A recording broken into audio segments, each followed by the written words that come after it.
Queridos irmãos, recebam a paz do Senhor. Podeis assentar-vos por bondade.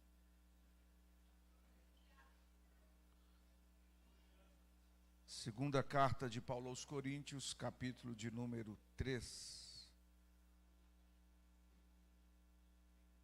versos de número 17 e 18.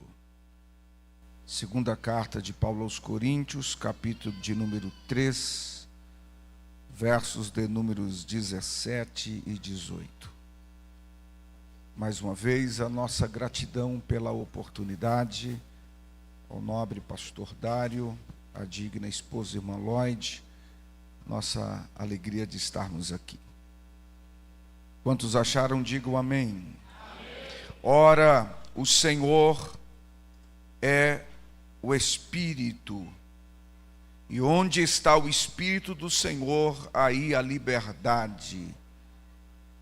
Mas todos nós, com o rosto descoberto, refletindo a glória do Senhor, somos transformados de glória em glória, na mesma imagem, como pelo Espírito do Senhor. Amém. A carta de Paulo aos Coríntios é para nós uma instrução muito importante,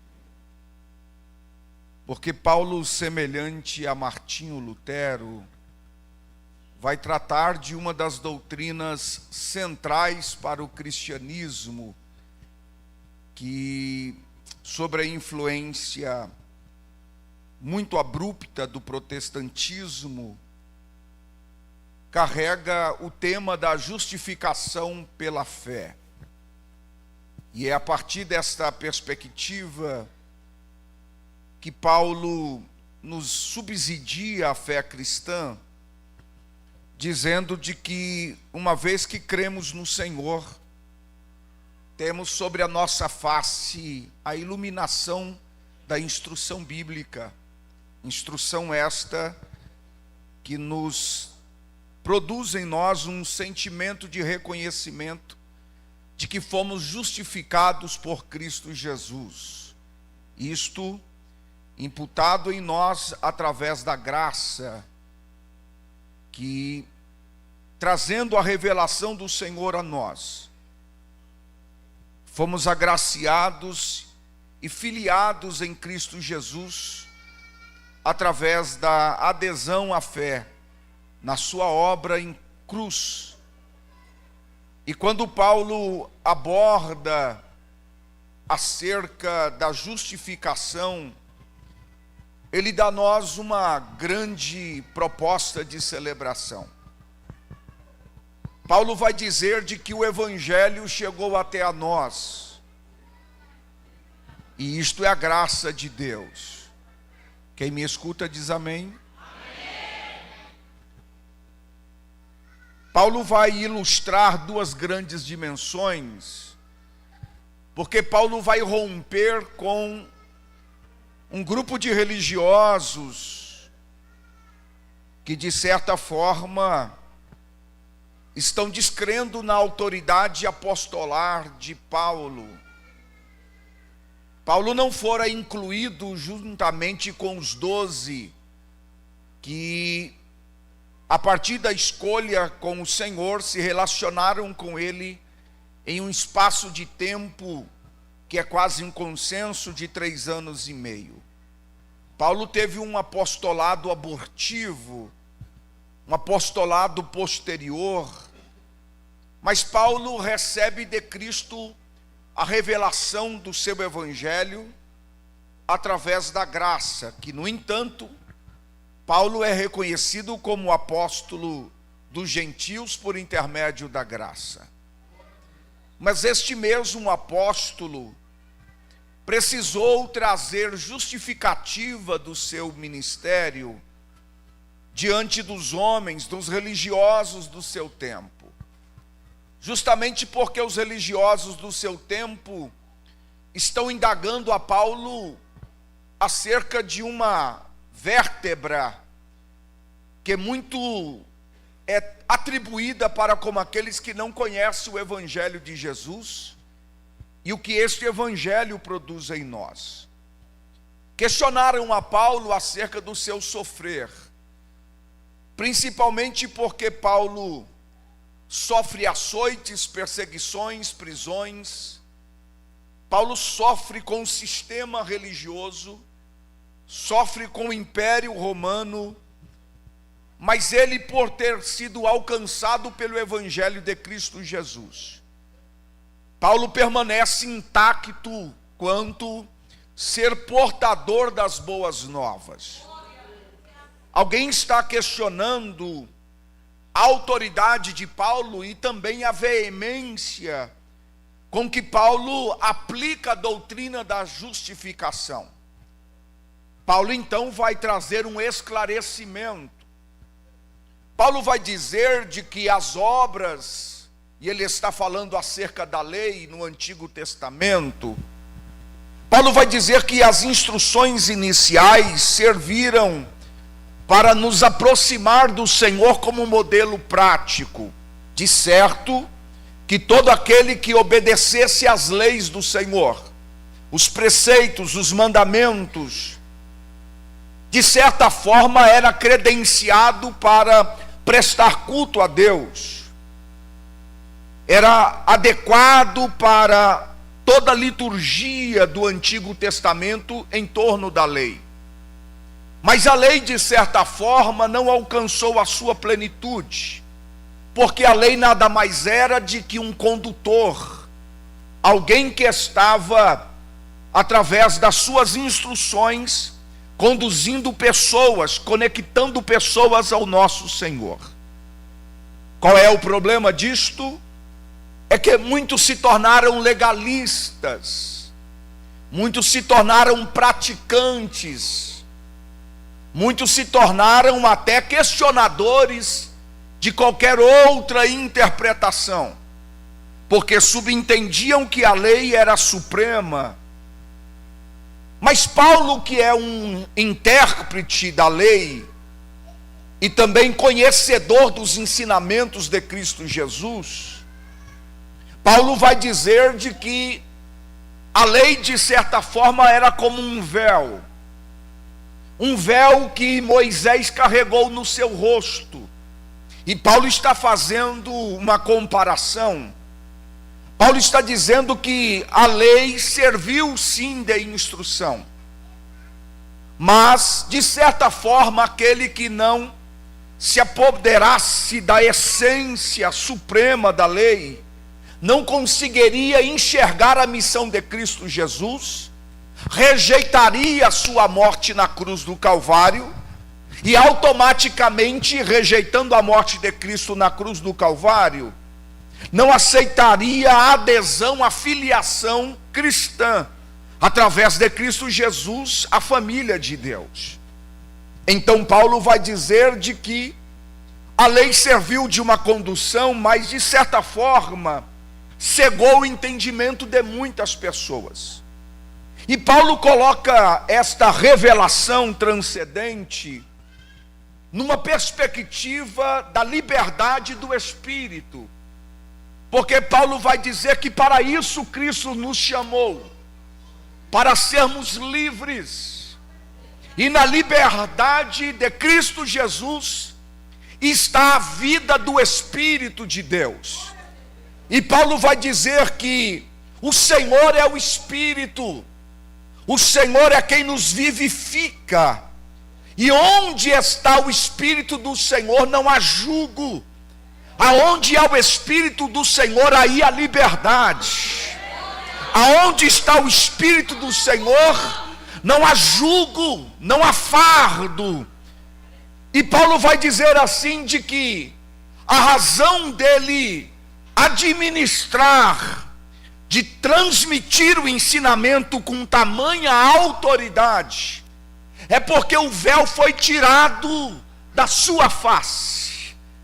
Paulo vai dizer de que a lei de Moisés, ou a lei que Deus deu a Moisés, trouxe uma necessidade de que todo aquele que se aproximasse de Deus precisava ver Deus por entre o lenço que cobria a face de Moisés. Então temos um problema.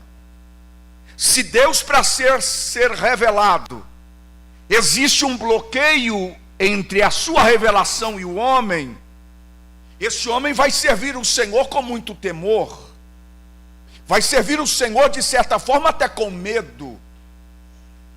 Mas Paulo contrapõe isto, e Paulo diz de que aqueles que vivem tão somente pela lei ou se escondem atrás do véu, nunca recebe a iluminação plena do conhecimento de Cristo Jesus para consigo.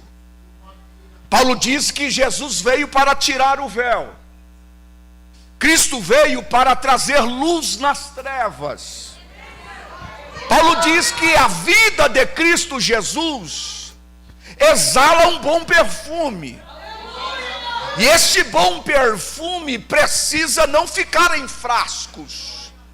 Esse bom perfume precisa exalar. E Paulo faz um outro contraponto.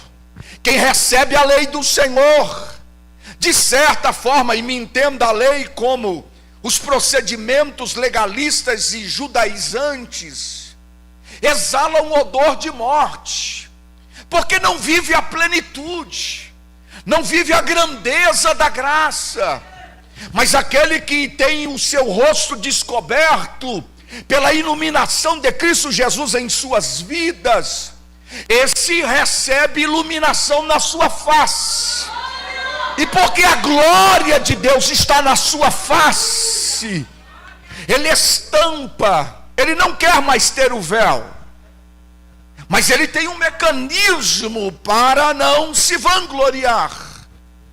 Ele precisa da cruz de Cristo, a cruz que é o lugar que revela o poder de Deus sobre a humanidade, porque nós temos dois grandes estágios, antes da cruz e depois da cruz.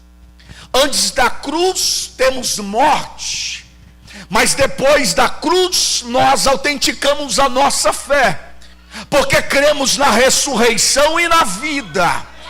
Cremos que depois da cruz há uma esperança escandalosa para nós. Cristo vive, ele ressuscitou, e se ele vive e reina, nós também viveremos e reinaremos perpetuamente com ele. Então Paulo vai dizer: não me bloqueiem, me deixa ser autêntico, porque eu quero sim não conter-me quanto a esta revelação. Eu quero levá-la ao maior número de pessoas. Nós precisamos, em primeiro lugar, exalar o bom perfume de Cristo Jesus. E prestem bem atenção, isto é um comportamento muito natural. Quem tem de Deus tem, quem não tem não adianta. Quem se relaciona com o Senhor tem poros abertos e perfume que exala. Quem não anda com Deus fica abrindo o frasco dos outros, não tem perfume, não exala, reimprime identidade de outros. Quem se relaciona com Deus não tem pressa, sabe que não é Ele que aparece, é Cristo. Não é Ele que prega, é a graça que o capacita. Não é Ele que canta, é o Senhor que lhe usa. E tudo que Ele faz é para a glória de Deus. Ele exala o bom perfume de Cristo Jesus. Então Paulo diz assim, acerca do que eu estou pregando, para alguns pode ser escândalo, mas eu estou vos pregando a graça, e esta graça tem um bom cheiro, e eu não quero me desprender dela. Então eu que vos falo, não quero ficar com uma letra que mata, mas eu quero ficar com o espírito que vivifica. Então o Espírito se movimenta através da palavra. Então, eu não vos estou falando letra, palavras de homens. Vocês estão querendo questionar com que tamanha veemência eu vos prego o Evangelho. Eu vos prego o Evangelho com tamanha, e isto não é novidade. O que eu estou vos pregando é a verdade de Deus através de Cristo Jesus. E este Senhor que está me usando, Ele é um Espírito vivificante.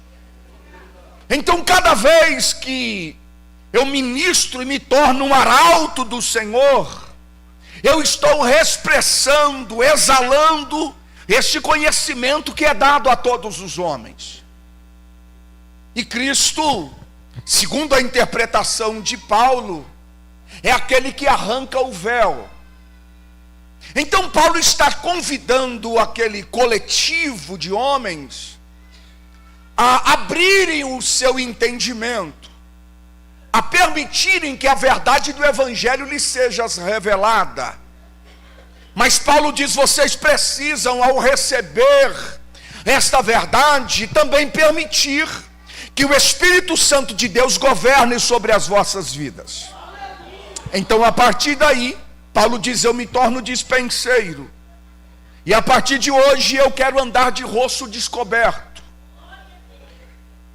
E alguém está questionando mais uma vez, e isso tem a ver com a tradição judaica cristã, porque a tradição judaica cristã vai dizer que aquele que é de Deus não sofre, porque entende a tradição judaica que a bênção, a fertilidade, a prosperidade são evidências de que o Senhor está com o seu povo. Esta é uma mentalidade do Antigo Testamento.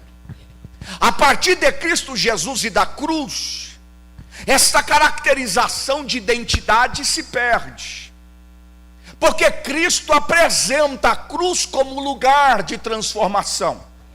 Mas a cruz tem uma origem, e a origem da cruz é o sistema romano, que para calar todo aquele que autentica a fé, todo aquele que vai contra o sistema, precisa ser martirizado, precisa ser colocado em opróbrio, precisa ser colocado em espaço público, precisa ser colocado em uma cruz, ser morto, para banir qualquer impulso de qualquer pessoa que possa querer imitar os seus mesmos ideais, pensando assim, que levando Cristo à cruz, esta seita que estava por iniciar, segundo eles, chamado cristianismo, iria parar. Mas eles se esqueceram da promessa de que ao terceiro dia ele ressuscitaria. Então, Paulo está trabalhando esta identidade não mais da cruz como lugar de vergonha, mas como palco da manifestação do poder do Senhor. Ele diz: na cruz se inaugurou um novo tempo, de tal forma que a vergonha era tanta, que colocaram uma cruz no meio, do lado esquerdo e do lado direito, 2 ladrões. E acima da cruz colocaram a inscrição: Rei dos Judeus. Do lado está um ladrão, que diferente daqueles que estão tirando a vida do nosso Senhor, olha para a placa com a inscrição e reconhece que Jesus é o Senhor. Olha para ele e lhe faz uma petição: lembra de mim quando entrares no teu reino, no teu paraíso. O Senhor, olhando não agora para a vergonha que aquela cruz, segundo o sistema, promovia, percebe que ali tem um coração que reconhece até na sua morte o seu senhorio. Então Cristo, com a tesoura na mão, vai cortar a fita para inaugurar o paraíso. E Cristo vai dizer: sim, é possível. Porque todo aquele que me reconhece como Senhor se torna filho de Deus. Então hoje mesmo você vai estar comigo no paraíso. Para Paulo, a cruz não é um lugar de vergonha. A cruz é o poder de Deus que gera vida a toda a humanidade. Então Paulo está dizendo, a cruz inaugurou um novo tempo. A cruz recebeu o brado do Filho de Deus, que disse: Pai, tudo está consumado. E quando ele disse tudo está consumado, diz o texto, que o véu que separava a revelação de Deus aos homens, permitido tão somente ao sumo sacerdote que lá pudesse entrar uma vez ao ano para prestar oferta ao Senhor, com a cruz um brado desceu. A força do céu sobre a terra fez que o véu do templo se rasgasse de alto a baixo, e o acesso foi liberado para que todo aquele que recebe ao Senhor Jesus como seu Senhor pudesse adentrar a sua presença. O véu foi rasgado, o culto foi inaugurado, e todo aquele que veio prestar culto está no lugar certo, na hora certa, porque a cruz inaugurou a nossa liberdade. Paulo diz: o véu rasgou,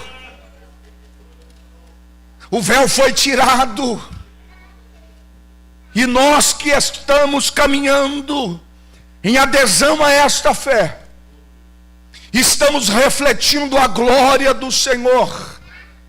E quanto mais nós sofremos, fica comigo, quanto mais nós sofremos, mais de glória em glória nós refletimos, somos transformados.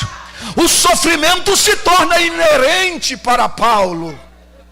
Paulo diz que o sofrer é um lugar que, a partir da obediência restrita à palavra de Deus, faz refletir no nosso rosto a glória do Senhor.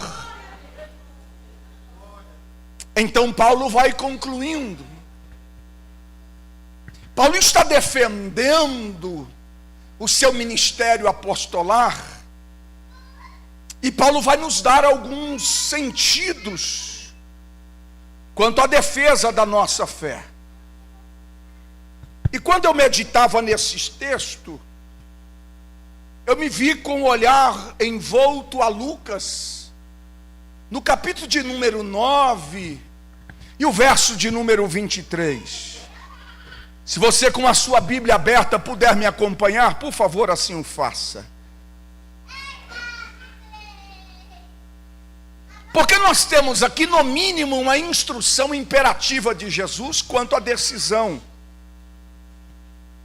Jesus está listando os discípulos da cruz. 9:23, assim nos diz o texto. Então disse a todos, quem me ouve diz amém. Amém. Se alguém quer vir após mim, negue-se a si mesmo, tome cada dia a sua cruz e siga-me. Pois qualquer que quiser salvar a sua vida, perdê-la-á. Mas qualquer que por minha causa perder a sua vida, esse a salvará. Então de que aproveita o homem ganhar o mundo todo, perdendo-se ou prejudicando a si mesmo? Qualquer que de mim e das minhas palavras se envergonhar, dele também se envergonhará o Filho do Homem, quando vier em sua glória e na do Pai e dos santos anjos. Em verdade eu vos digo que qualquer que dos que aqui estão, alguns há que não provarão a morte, até que vejam o reino do Senhor. Então Paulo está absorvendo as instruções de Cristo. E por isso que Paulo disse: se vocês querem analisar o meu sofrimento, vocês precisam trilhar o mesmo caminho que eu trilhei, de abraçar a cruz de Cristo, de se tornar discípulo dele, ou melhor, discípulo da cruz pelo sofrimento. Porque todo aquele que tem o seu rosto descoberto e reflete a glória de Deus e a presença do Senhor, sabe que foi envolvido não somente na cruz, mas se encontra também através da cruz com o mesmo sentimento do Cristo, o sofrimento. Então, as instruções do Senhor é que segui-lo é precisamente necessário dar respostas à sua profissão de fé.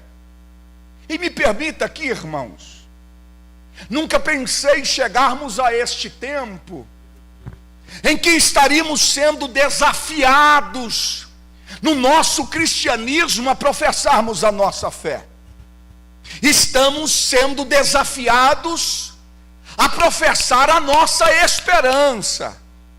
Estamos sendo desafiados a professar a nossa fé e a esperança no Senhor. Então Paulo vai dizer: se você quiser dar sustentação à sua fé, você precisa fazer isso através da esperança em Cristo Jesus, de que o aparente momentâneo sofrimento não nos apartará do amor que está nele. Você precisará não somente crer nele, crer também na sua morte, que não foi uma morte em vão, mas foi uma morte que produziu após ela ressurreição, produziu após ela também vida eterna. Então quem abraça a cruz não abraça tão somente o sofrimento, recebe também no seu corpo a ressurreição e a vida eterna em Cristo Jesus. Alguém vai dizer: por que você não abandona? Por que você não deixa esse negócio de ser crente? É porque eles não entendem, é que a cruz tirou o véu, e com a tirada do véu a vida de Deus entrou em nós, e nós estamos aqui para dizer que Ele vive, e não somente que Ele vive, é que Ele está aqui esta noite em nosso meio, e nós podemos sentir a sua presença.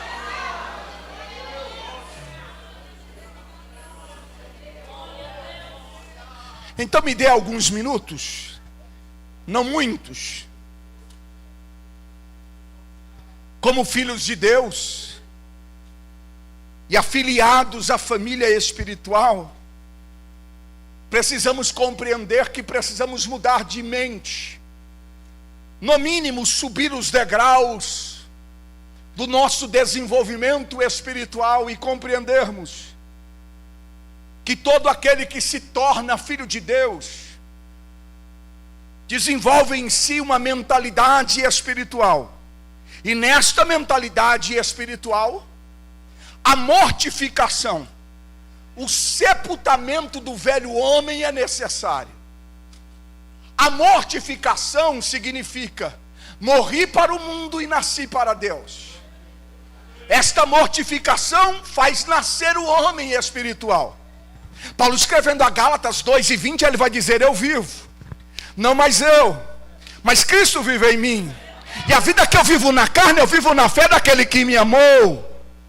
Então é uma necessidade de que com a mentalidade espiritual mortifiquemos o velho homem, sepultemos também com o Senhor, que soframos as causas do nosso Senhor. E queridos irmãos, nós temos uma grande necessidade, precisamos compreender de que precisamos imitar o Senhor, seguir a Cristo Jesus, assumir a sua vergonha, o seu sofrimento. E não somente isto, esse sofrimento produz como outro ambiente a manifestação da graça de Deus sobre nós. Não somente sofremos, mas abrimos mecanismos, sinais evidentes, que há uma graça sobre as nossas vidas, que não estamos aqui por méritos nossos, não estamos aqui porque somos de uma tradição familiar, de uma genealogia, não. Estamos aqui porque compreendemos que a cruz acolhe, que a cruz envolve, a cruz faz filiação. Eu não era digno, mas a cruz me manifestou amor. Eu não era digno, mas Ele me amou de tal maneira. E eu estou aqui porque sou filho. Eu estou aqui porque a graça se manifesta. Eu estou aqui porque Ele me amou primeiro. E eis a razão de estarmos aqui.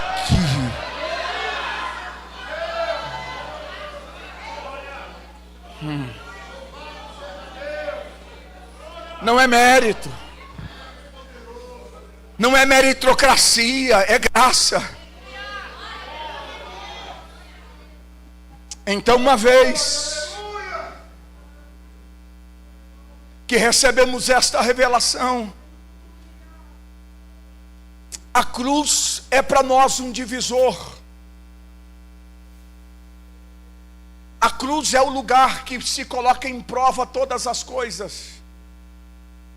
A partir da cruz, você evidencia realmente a sua causa. Porque vem Jesus no Sermão do Monte, capítulo de número 5, versos 10, 11 e 12. Isso vai dizer assim: bem-aventurados sois vós, quando vos injuriarem, perseguirem, disserem calúnias ao vosso respeito, por abraçarem a minha causa. Mas Cristo faz uma comparação, ele diz: mas atribuem vocês um sentimento de reconhecimento, porque igual a vocês também perseguiram, injuriaram, caluniaram os santos profetas. Abraçar a causa de Cristo produz em nós uma prova, um teste, porque nenhuma convicção se sustenta da boca para fora, precisa ser testado nas suas bases. Paulo está dizendo: você diz que serve ao Cristo da cruz, padeça os mesmos sofrimentos com Ele. Eu sei que esse tipo de mensagem não é mensagem para a atualidade. Esse tipo de mensagem não agrada aos coaches espirituais. Mas eu estou dizendo: se você está aqui e passa por adversidade, levanta a tua mão e celebra, porque a graça está autenticando a tua jornada espiritual.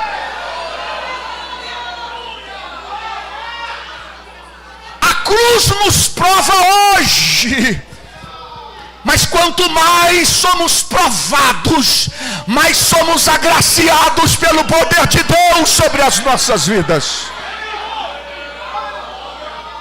Então deixa eu corrigir um modelinho aqui, por favor.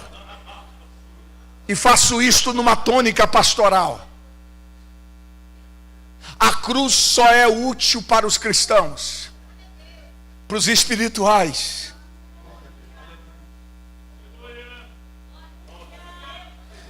Deixa eu melhorar. Tem uma linguagem que só é nossa.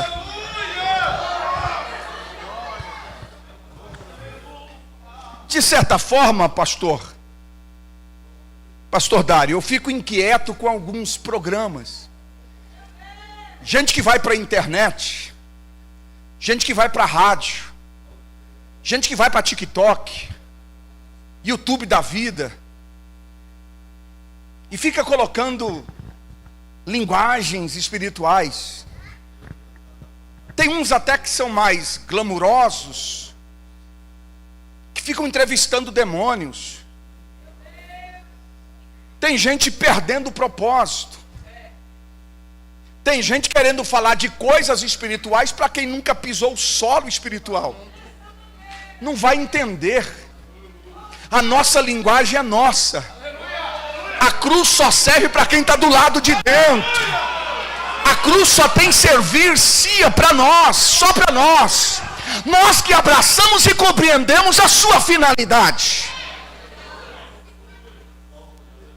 Então não dá para misturar linguagem, comportamento, mentalidade com quem não está em torno da mesa.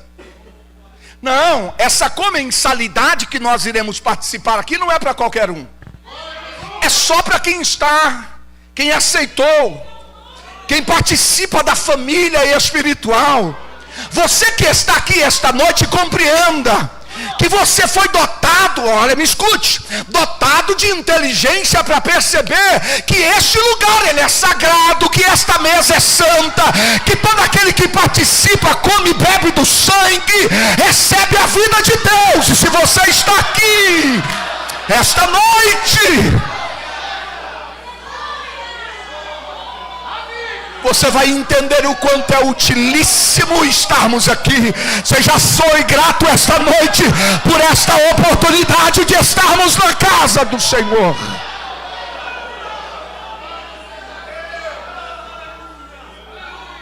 Então, através da cruz,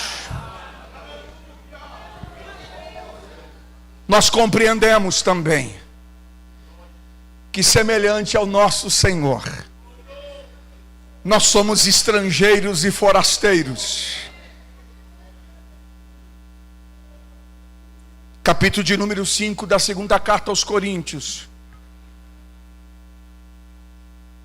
Paulo diz: está perto. Cristo já disse isto em João 14. Não se turbe o vosso coração. Credes em Deus, credes também em mim. Porque na casa de meu pai tem muitas moradas. Se não fosse assim, não vos teria dito: vou vos preparar lugar.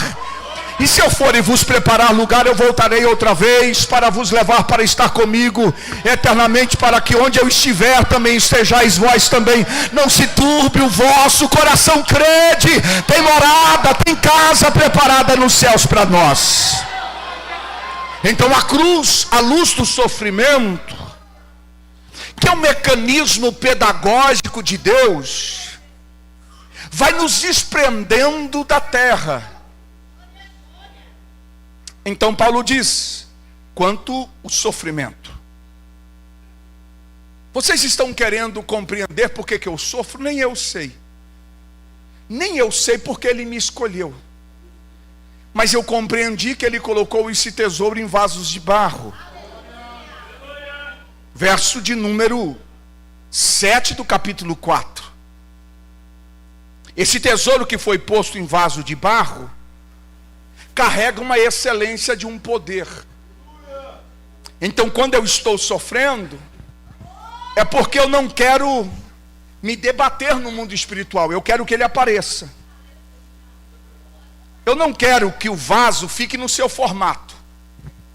Eu quero que quanto mais presença, mais rendimentos haja. Eu sofro porque o poder dele está em mim. Eu sofro porque enquanto eu sofro, Cristo aparece. Agora, quanto ao meu sofrimento, deixa eu deixar um segredinho para vocês. Ele sofreu, mas a sepultura não foi capaz de lhe reter. Ao terceiro dia ele ressuscitou. E todo aquele que sofre com ele recebe a mesma vida também que ele produziu. Então eu encerro a partir do verso 1 do capítulo 5.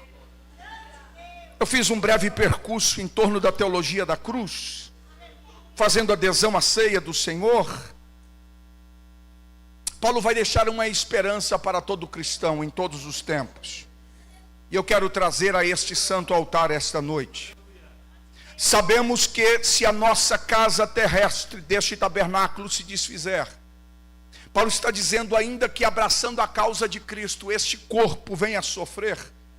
Esta nossa casa terrestre, Paulo está dizendo que nós não somos daqui. Paulo está dizendo, esta casa, que é este corpo, este invólucro, ele um dia vai se desfazer. E quando esta casa terrestre, deste tabernáculo, ou seja, a morada do Espírito Santo hoje se desfizer, temos da parte de Deus um edifício, uma casa que não é feita por mãos, mas ela é eterna e ela está nos céus. Eu vou de novo dizer, ela é eterna e ela está nos céus. Eu vou de novo dizer, ela é eterna e está nos céus para nós. Então Paulo diz no verso 2, e é por esta razão que nós gememos, que desejamos ser revestidos da nossa habitação que é do céu. Nós desejamos a vida de Deus, nós queremos a vida do Espírito, nós queremos viver plenamente na presença do Senhor. Nós não negociamos a vida de Deus, não tem segunda opção, não tem segunda escolha, não tem outro princípio. Então nós, que estamos vestidos com este corpo que desfalece, nós precisamos compreender que este corpo é frágil, ele se desmonta, ele fica nu, ele tem morte. Também nós, os que estamos neste tabernáculo, gememos angustiados, não porque queremos ser despidos e ser revestidos tão somente nesta vida. Não, nós queremos ser revestidos de uma vida eterna, aonde o que é mortal será absorvido pela vida. Ora, tudo isso que está acontecendo, desde o sofrimento, desde a nossa adesão à cruz, tem a ver com o plano perfeito de Deus, que nos preparou para tudo isto. Nós não somos frutos da casualidade. Quem nos projetou foi Deus, quem nos preparou foi o Senhor, o qual nós estamos garantidos, respaldados na nossa fé, pelo Espírito Santo que habita dentro de cada um de nós. Então diz Paulo, eis a razão porque nós temos bom ânimo, eis a razão porque não estamos tristes, abatidos, desfalecidos, perplexos. Nós estamos sempre de bom ânimo, porque sabemos que enquanto estamos presentes neste corpo, estamos ausentes do Senhor. E quem é espiritual sabe o que estou dizendo. Quem é espiritual deseja a vida de Deus. Quem é espiritual não consegue fazer dieta espiritual. Quem é espiritual quer comer da mesa, quer estar na presença, quer viver a presença de forma intensa dentro de si.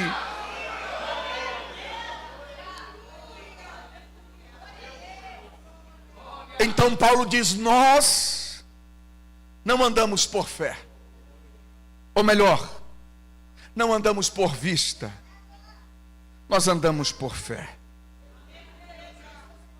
E se andamos por fé, Paulo está dizendo para este corpo do sofrimento, olha para os céus, olha para a minha igreja, por favor. Nós que professamos a fé, andamos por um caminho regulado a partir dos céus. Paulo usou uma metáfora inteligentíssima, porque Paulo está falando do tabernáculo, e a instrução dada por Deus na terra do Egito, ou para o período da peregrinação, é que Deus iria à frente deste povo e os guiaria. Então, a partir disto, muitas dinâmicas espirituais foram produzidas, e uma das que foram produzidas é que Deus colocou durante o dia uma nuvem e à noite uma coluna de fogo, e o povo desmontava as tendas, desmontavam o tabernáculo a partir do movimento de uma nuvem. Preste bem atenção, o céu era carregado de muitas nuvens, mas havia uma nuvem posta, que representava o governo de Deus, que trazia a simbologia da presença do Senhor. Então eu gosto disto. Tinha que acordar cedo com o cesto para pegar o maná diário, cuidado, provisão e proteção do Senhor. Mas saber de permanência, de estadia em um lugar, tinha que acordar, olhar para cima e ver nuvem. Ai, irmãos, a nuvem andava, um alarido se tocava no arraial. Olha para mim, aqui estava o tabernáculo, e em torno do tabernáculo havia as tendas de representação das tribos. Então, se a nuvem andasse, alguém chegava para o arraial e dizia assim: desmonta a tenda. A nuvem já andou, e alguém pode dizer: mas mal a gente colocou o colchonete no chão. A água está fervendo com a panela. Não vai dar tempo nem para comer. Não vai dar tempo nem para descansar. Se a nuvem anda, meu irmão, desmonta-te. Nós somos peregrinos e forasteiros nesta terra. Não crie embaraços. Não crie raízes, não se prenda, não. Tudo que Deus te deu aqui foi para um tempo. Olha para cima, o nosso Redentor está vindo e nos levará para sempre, para morarmos com Ele na eternidade. Quem aguarda este dia, levante a sua mão e glorifique a promessa do Senhor sobre cada um de nós. Amém.